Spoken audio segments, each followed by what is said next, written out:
A very warm welcome back to your latest industry recap. I am going to have to apologise for the standard of my voice. It is a little bit hoarse, I will admit.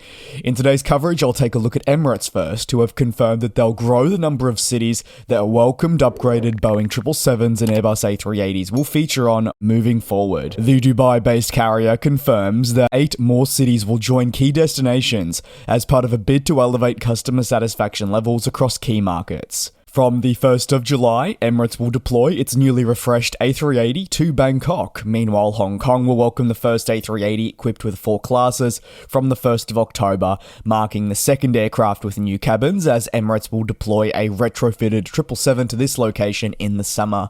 Premium economy will make its long-awaited debut to Nice from the 15th of October. Moreover, headed in the opposite direction, Perth will become the 4th city in Australia to welcome the state-of-the-art refreshed A380 from the 26th of October. Emirates also confirms that starting from the 15th of October, Madrid in Spain will be the first destination in the country to enjoy the onboard experience that is present through the 777.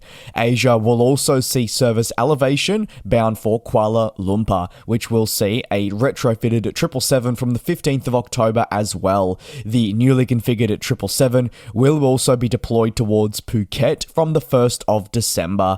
Emirates finally confirms that Germany will see the state-of-the-art cabin from the 15th of December as well, Dublin to see it from the 1st. The continued growth of Emirates' flying operations, featuring its newly refreshed Airbus A380 and Boeing 777 fleets, is part of a broader $5 billion investment in the overhaul of its entire interior product. The process, which involves approximately 220 aircraft in the Emirates fleet, aims to see it pivot away from the typical business model, which has seen the company rely primarily on a youthful fleet and not retain aircraft as long as other airlines would. The company's president, Sir Tim Clark, reaffirmed this stance, stating that drastic measures must be taken to ensure the airline can remain competitive. Emirates wants to continue offering customers the best cabin product available. Therefore, continued refreshes and investments are necessary. However, the rate at which this investment is being undertaken is ultimately quicker than initially imagined, and the scope of the aircraft involved has expanded.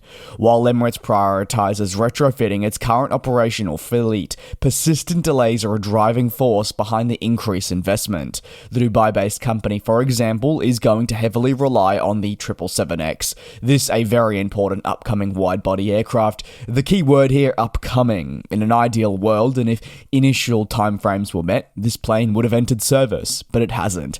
And among other delivery delays, Emirates is finding means to try and elevate its current fleet to compensate as best as possible, and through that, they're investing heavily in the turnaround of their business.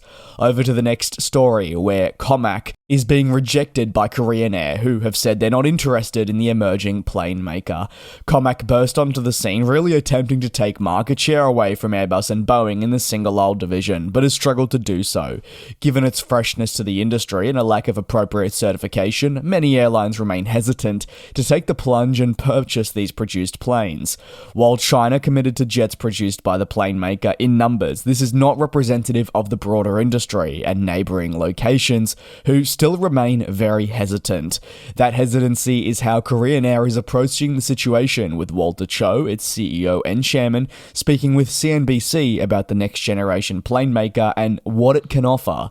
While Korean Air believes that COMAC has a bright future and is on the right path, the airline has reaffirmed its stance that they are not considering the purchase of planes produced by this company. Instead, Korean Air said that it believes Boeing, which is a very well-run company from an engineering perspective despite its issues, is the company it's going to continue relying on for many more decades, and they have full faith that things are improving. Korean Air has a very lengthy relationship with Boeing, having flown its aircraft for decades, and will also greatly rely on you can't forget types from Airbus, which form an integral part of its fleets for renewal and growth plans. Ultimately, Cho said that this backlog is very healthy, and the planes that are on order are the ones it does require. So if there was a desire to, say, purchase more aircraft, it would look towards your aforementioned established manufacturers before considering COMAC. But would it ever consider COMAC? Well, although Korean Air is not currently willing to proceed with the product provided, the South Korean carrier is aware that all companies must start from the beginning. Cho mentioned how Airbus and Boeing would have likewise built up their own business and started small, with some outsiders looking in and maybe remaining doubtful.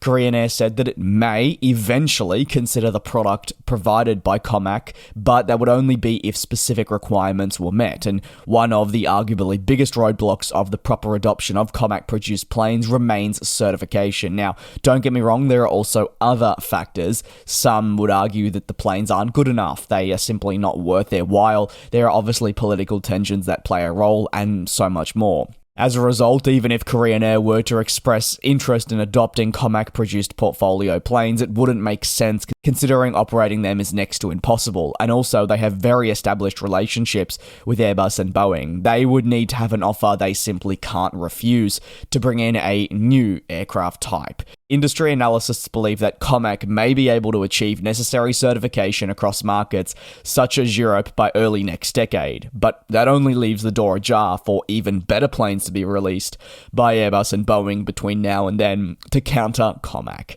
Very much keen to hear your take on this down below in the comments. Thank you very much for your support here on the channel. Please take care, do be safe, and I'll see you tomorrow for your next industry recap.